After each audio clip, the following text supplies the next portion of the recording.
France में इस वक्त गृह युद्ध जैसे हालात बन गए हैं। 4 दिनों से फ्रांस जल रहा है। फ्रांस की सरकार ने दावा किया है कि अब तक हिंसा के लिए करीब 1,500 लोगों को गिरफ्तार कर लिया गया है। यूक्रेन के युद्ध के बीच यूरोप में ऐसा कोहराम देखकर पूरा नेटो परेशान है। सबसे बड़ी बात यह है कि पुतिन ने फ्रांस पर 24 घंटे नजर बनाई हुई है।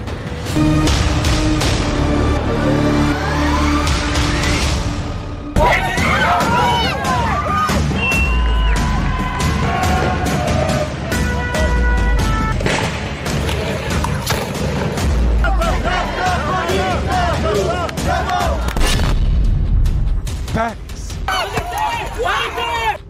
Venice, Lille,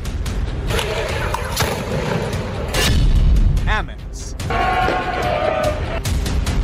Nantes,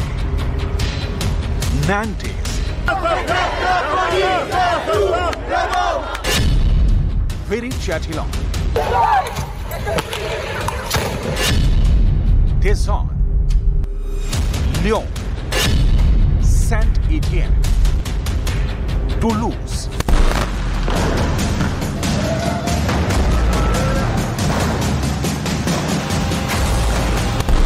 पूरा फ्रांस से इस वक्त गुस्से, नफरत, विरोध और हिंसा में धू-धू जल रहा है।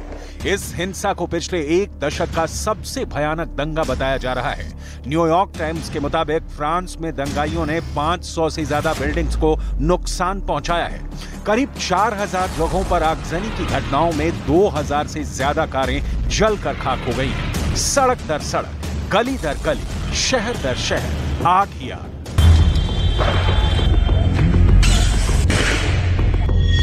धुआं और गुबार के बीच फ्रांस का दम घुटा जा रहा है। 3 दिनों से फ्रांस में प्रदर्शनकारियों और पुलिस के बीच गोली, बम और बंदूक से बात हो रही है। 50,000 सुरक्षाकर्मी इस भीषण विद्रोह को शांत करने के लिए ड्यूटी पर लगे हैं। फ्रांस का फसाद फिर भी नहीं थम रहा। पेरिस में हिंसा से बस ट्रांसपोर्ट ठप हो गया है और दर्जनों बसें तबाह हो चुकी हैं। प्रदर्शनकारियों के निशाने पर दुकान, दफ्तर, बैंक, शॉपिंग मॉल, लाइब्रेरी और स्कूल है। लेकिन वो कहते हैं ना कि जब रोम जल रहा था तब नीरो बांसुरी बजा रहा था। तो फ्रांस के राष्ट्रपति भी यही करते नजर आए। जलते फ्रांस के बीच फ्रांस के प्रेसिडेंट क्लब में पार्टी करते नजर आए।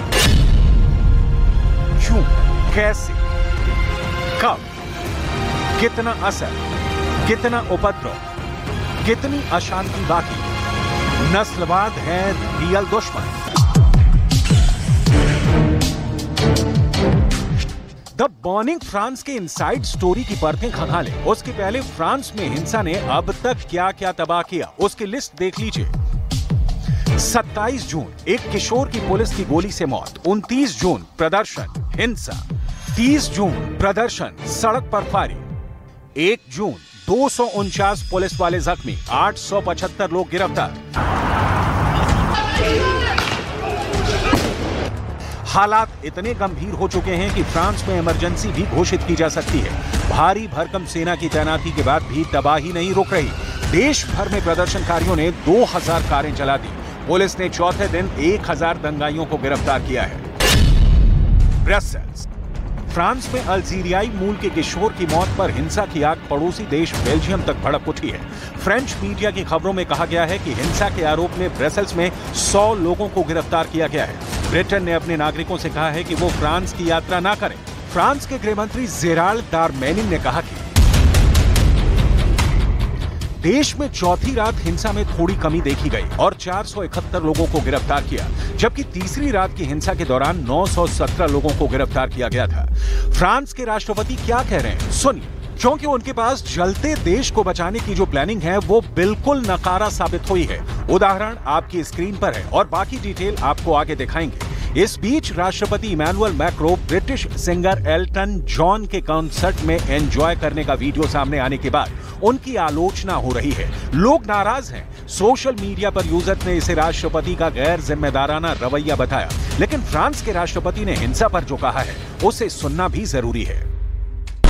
Et de ces décisions que nous avons prises, en appelant tous les parents à la responsabilité. Il est clair que le contexte que nous vivons, on le voit, est la résultante de groupes parfois organisés, violents et équipés, que nous condamnons, que nous appréhendons et qui seront judiciarisés, mais également de beaucoup de jeunes. Un tiers des interpellés de la dernière nuit sont des jeunes, parfois des très jeunes. C'est la responsabilité des femmes. Emmanuel Macron की मुसीबत समझी जा सकती है क्योंकि macro बहुत बुरे फंस चुके हैं। हालांकि इसकी डिटेल आगे। फिलहाल उस दंगे की कहानी जो धीरे धीरे यूरोप को अपनी चपेट में लेता दिख रहा है। नस्लवाद के भड़के शोलों के बीच पिछले साल अमेरिका भी जला और अब फ्रांस भी जल रहा है। प्रदर्शनकारियों का सीधा और साफ शब्दों में कहना है कि उनके साथ पुलिस नस्लीय भेदभाव करती है। फ्रांस में पुलिस के नस्लीय अत्याचार को लेकर हमने जो रिसर्च किया उसे विस्तार में दिखाएंगे। पहले उस घटना को समझना जरूरी है जिसने फ्रांस को फूंक दिया। तो क्रोनोलॉजी समझनी होगी क्योंकि एक मौत पर पूरा देश जल रहा है तो उसके पीछे किसी एक शख्स का बदला नहीं, किसी एक शख्स की सोच नहीं, बल्कि पूरे देश के सिस्टम पर पुनर्विचार की जरूरत होगी। फ्रांस में नस्लीय भेदभाव का फिगर आपको दिखाएंगे। पहले फ्रांस की हिंसा की वजह समझ लीजिए। पुलिस रूटीन ट्रैफिक जांच कर रही थी, नाहेल चेकिंग के लिए रुका नहीं, उसने अपनी मर्सिडीज आगे बढ़ा दी। इस पर पुलिसकर्मियों ने पॉइंट ब्लैंक पर उसे गोली मार दी थी। नाहेल की मौत हो गई। वो अपनी मां का इकलौता बेटा था और टेक अवे डिलीवरी करता था।